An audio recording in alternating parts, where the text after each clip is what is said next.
Hey everyone, it's Matt Trainer here with Parker Huggett, and we're really excited to announce our 2025 salary guide. It's been an interesting year in 2024, but we remain optimistic about the ICI sector and the purpose-built rental sector in Ontario, along with the significant project pipeline that's coming out within the mega project arena in the ICI space. We will see that it will be the year of the JV between Ontario all the way to Western Canada. We've noticed that Alberta has been busier than ever, in addition to BC continuing to truck along. Feel free to download our salary guide and contact me if you need anything at all.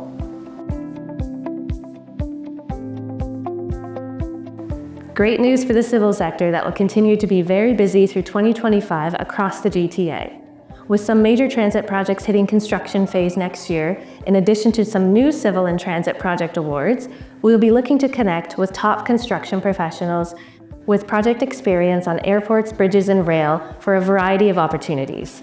As we shift to the industrial sector, industrial construction remains active across Ontario and parts of Western Canada, with some exciting renewable energy projects where we will be looking to connect with mechanical, civil, and electrical project managers.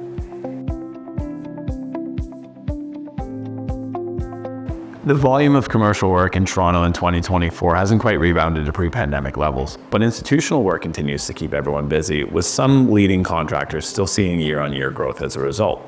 Light and heavy industrial slowed in 2024 compared to 2023, but those who had secured work commissioned by end-user clients are still busy in that space and finding it to be an in-demand skill set.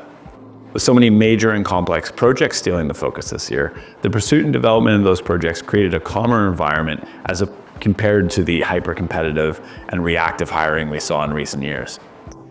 Salary levels leveled off for the most part in 2024, but it still remains competitive and ultimately still growing for candidates with niche experience like senior estimators, senior supers, or those project directors who do have that major project experience, namely hospitals, airports, and so on.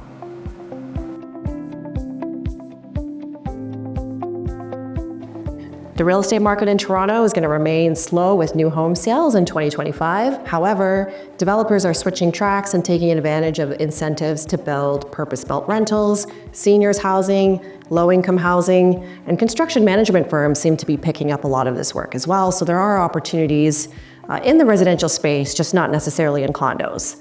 If you are a professional in residential construction, if you've got a project that has life left in it, it's a great time to stay put and ride out this wave.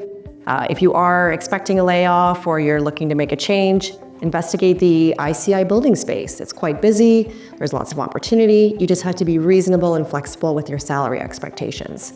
Now, Ottawa and Alberta, they have some life in their residential and commercial development space, and professionals are moving out there to take advantage of lower costs of living.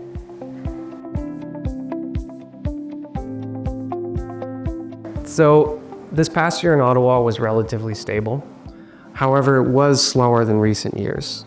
The consensus is that it looks to be more positive next year across all sectors, including commercial, institutional, and high-rise residential. The key roles that we filled this past year in Ottawa were site supers, estimators, project managers at all levels. And in conclusion, next year, while unpredictable, seems to be a bit more positive than this past year. There still will be a few factors that keep us on our toes, like the political landscape and interest rates. However, what we're seeing from like an employer standpoint is they're looking for people with staying power, grit, somebody that will stick it out through the good times and the bad. And then from an employee standpoint, they're still looking for flexibility and autonomy. However, there will be a pull to return to the office, and I think work from home will be less of a requirement on both sides of the coin this next year. So I hope you enjoyed the salary guide and hearing from each one of our consultants individually, and I wish you a great 2025.